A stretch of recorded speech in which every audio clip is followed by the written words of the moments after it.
नमस्कार दोस्तों, आज फिर से हम लेबर का थर्ड प्रोसेस लेकर आए हैं, जो कि मैंने पिछले वीडियो में फर्स्ट स्टेज और सेकेंड स्टेज पढ़ चुके हैं।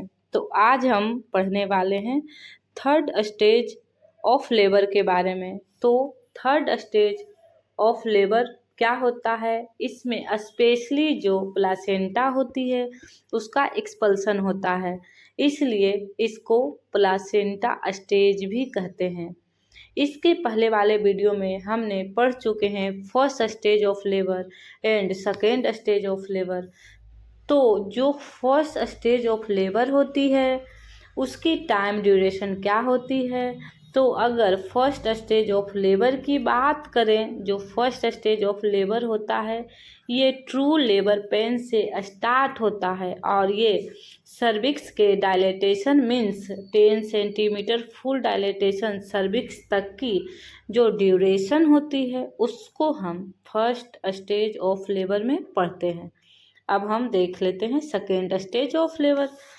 इसमें क्या होता है कि सर्विक्स के फुल डायलेटेशन से लेके बेबी के डिलीवरी होने तक की जो ड्यूरेशन होती है उसी को बोलते हैं सेकेंड स्टेज ऑफ लेबर।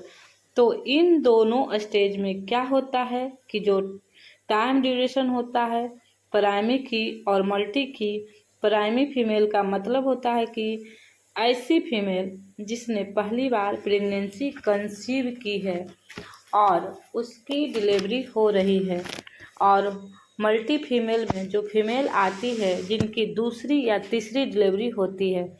तो ऐसे अगर फीमेल हैं उनमें जो टाइम ड्यूरेशन होता है फर्स्ट स्टेज और सेकेंड स्टेज का वो डिफरेंट होता है। लेकिन अगर थर्ड स्टेज की बात करें तो थर्ड स्टेज में चाहे फीमेल प्राइमरी हो चाहे फिर वो मल्टी हो, दोनों में सेम टाइम ड्यूरेशन होता है। अगर फर्स्ट स्टेज ऑफ लेबर का बात करें तो अगर फीमेल प्राइमरी है तो उसको 8 से 10 घंटे का समय लगता है और फीमेल मल्टी है तो 6 से 8 घंटे का समय लगता है। ये टाइम ड्यूरेशन होता है फर्स्ट स्टेज ऑफ लेबर का।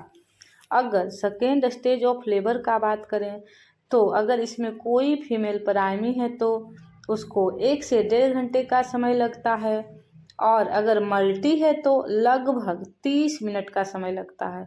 तो ये जो टाइम और ड्यूरेशन है ये सेकेंड स्टेज ऑफ लेबर का है। ये दोनों में प्राइमरी और मल्टी के according time and duration change हैं। लेकिन अगर हम थर्ड स्टेज ऑफ लेबर में देखें तो इसमें चाहे फीमेल प्राइमरी हो चाहे मल्टी हो, दोनों में 15 से 20 मिनट का समय लगता है प्लासेंटा के एक्सपल्सन होने में। इसके साथ ही जब बेबी डिलीवर हो जाती है सेकेंड स्टेज ऑफ लेबर में तो उसके बाद मिनिमम 2 मिनट और मैक्सिमम 5 मिनट के बाद ही third stage of labour start हो जाता है। मीन्स जो प्लासेंटा होता है उसका सेपरेशन स्टार्ट हो जाता है। अब हम देखेंगे कि थर्ड स्टेज ऑफ लेबर में कौन कौन से इवेंट होते हैं जो थर्ड स्टेज ऑफ लेबर होता है। तो देखिए, ये जो थर्ड स्टेज ऑफ लेबर होता है इसमें स्पेशली जो 3 इवेंट्स होते हैं जो इन्वॉल्व होते हैं। तो फर्स्ट देखते हैं सेपरेशन ऑफ प्लासेंटा। इसके साथ ही सेपरेशन ऑफ प्लासेंटा वाला इवेंट होता है, इसमें कोई भी डॉक्टर हो या फिर नर्स हो या हेल्थ केयर प्रोवाइडर हो, उनको बहुत ही केयरफुल्ली जो फीमेल्स होती है उसकी ऑब्जर्वेशन करना पड़ता है। जो कि अगर प्लासेंटा का सेपरेशन नेचुरली तरीके से नहीं हुआ तो हमको मैनुअल तरीके से करना पड़ता है। इसलिए जो थर्ड स्टेज ऑफ लेबर है इस पे स्पेशली ऑब्जर्वेशन करना पड़ता है फीमेल्स का। तो देखिए, जो सेपरेशन ऑफ प्लासेंटा होता है इसमें होता क्या है, इसमें जो प्लासेंटा होता है वो देसी दुआ से सेपरेट होता है। इसको भी 2 तरीके से प्लासेंटा का सेपरेशन होता है। पहला है सेंट्रल सेपरेशन, दूसरा है मार्जिनल सेपरेशन। तो पहले देखते हैं सेंट्रल सेपरेशन। ये तो नाम से ही पता चल रहा है कि जो प्लासेंटा होगी डेसिडुआ में सेंटर से अलग होना स्टार्ट करेगी। तो अगर यूट्रस में अपर जो सेगमेंट होता है यूट्रस का, तो यहाँ पे इम्प्लांट है प्लासेंटा का, तो क्या होता है कि ये सेंटर से सेपरेट होना स्टार्ट करेगी। और जब ये सेंटर से सेपरेट होना स्टार्ट करेगी तो जो टेनी ब्लड वेसल्स होता है जो अटैच होता है डेसिडुआ से, वो क्या होगा, रप्चर होना स्टार्ट होगा। और जब ये रप्चर होना स्टार्ट होगा तो ब्लड इनका क्या होगा, जो मार्जिनल वाला एरिया है वहाँ कलेक्ट होना स्टार्ट करेगा। और जैसे जैसे प्लासेंटा बिल्कुल सेपरेट होने लगेगा और सेपरेट होते होते और पूरी तरह से डेसिडुआ से अलग हो जाएगा, तो जो ब्लड यहाँ पे कलेक्ट रहता है वही फ्लो के साथ वेजाइनल थ्रू बाहर आता है, एक फ्लो के साथ। तो इसका मतलब होता है कि ये एक साइन भी होता है इस बात का, जो प्लासेंटा है उसका सेपरेशन अब हो चुका है। तो इस तरह से प्लासेंटा का सेंटर सेपरेशन होता है। जो प्लासेंटा का सेंटर सेपरेशन होता है, इसका एक और टर्म है जिसको बोलते हैं शोल्टेज मेथड। इसमें भी जो इंट्राइन कॉन्ट्रैक्शन होते हैं और रिलैक्सेशन होते हैं, विदाउट इंट्राइन कॉन्ट्रैक्शन के प्लेसेंटा का सेपरेशन पॉसिबल नहीं है। जब कॉन्ट्रैक्शन आते हैं, रिलैक्सेशन होता है, उसी समय प्लासेंटा डेसिडुआ से अलग होती है। जब बेबी डिलीवरी हो जाता है तो उसके बाद जो यूट्रस होता है वो पूरी तरह से खाली हो जाता है, जिसको हम बोलते हैं इंट्राइन साइंस। तो ये पूरी तरह से खाली हो जाता है। तो इसके बाद जो इंट्राइन कॉन्ट्रैक्शन होता है वो किस पे लगते हैं, डायरेक्टली जो प्लासेंटा होती है उस पे वर्क करता है। और उन्हीं इंट्राइन कॉन्ट्रैक्शन और रिलैक्सेशन के वजह से जो प्लासेंटा होती है वो सेपरेट होती है।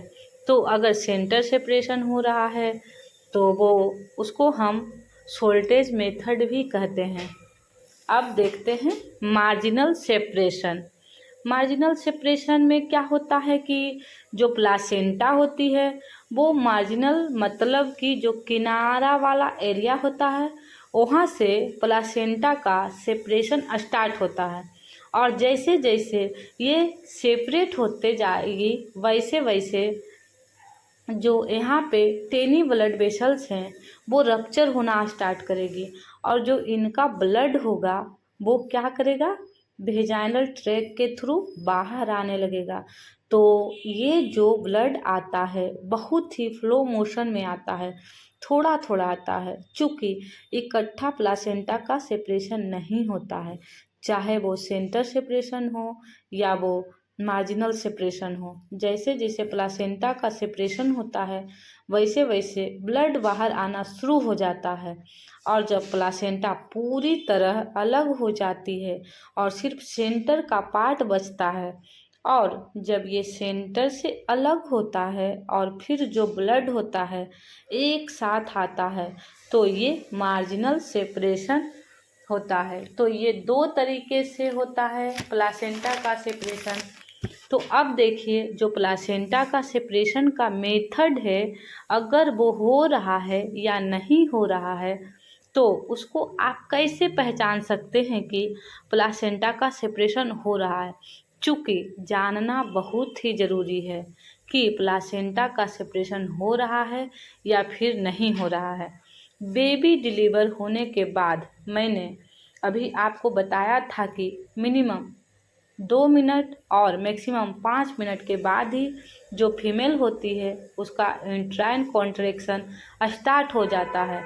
और जब उसको यूट्राइन कॉन्ट्रैक्शन स्टार्ट होते हैं उसके साथ ही प्लासेंटा का सेपरेशन भी स्टार्ट हो जाती है।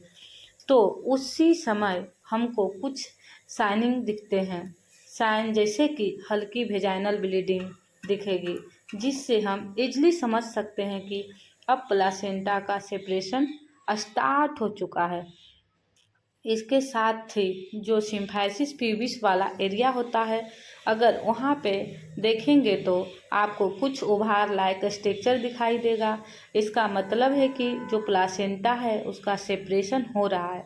अब जो यूट्रस का अपर सेगमेंट है वहाँ से यूट्रस के लोअर सेगमेंट में आ रहा है, जिसको हम बोलते हैं डिसेंट ऑफ प्लासेंटा।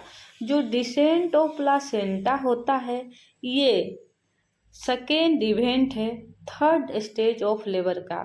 इसमें क्या होता है कि जो प्लेसेंटा होती है वो यूट्रस के अपर सेगमेंट से लोअर सेगमेंट में आती है। इसके बाद थर्ड पॉइंट्स क्या होता है, इस जिसके थ्रू हम जान सकते हैं कि प्लासेंटा का सेपरेशन हो रहा है या नहीं हो रहा है।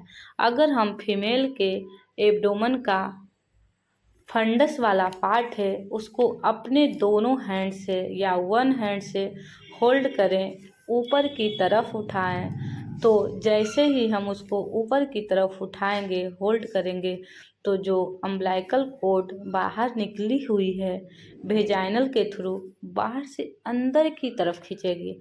लेकिन अगर ऐसा नहीं हो रहा है, हमने फंडस को होल्ड किया हुआ है लेकिन फिर भी ऐसा नहीं हो रहा है, इसका मतलब है कि जो प्लासेंटा है उसका सेपरेशन हो रहा है।